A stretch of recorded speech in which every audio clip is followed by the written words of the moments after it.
Ja, I skulle læse om den liberale velfærdsmodel til i dag. Hvad har I læst? Stop. Altså, jeg vil gerne pointere, at den liberalske velfærdsmodel tager udgangspunkt i, at mennesker har frihed til at skabe sit eget liv, hvilket betyder, at staten har en så lille indflydelse som muligt.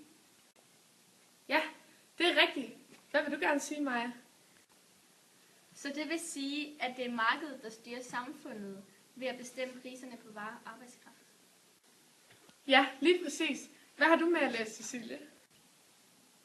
De veluddannede og velfungerende borgere, som er mere efterspurgte på markedet, kan sælge deres arbejdskraft til højere pris, mens de mindre efterspurgte vil nøjes med mindre.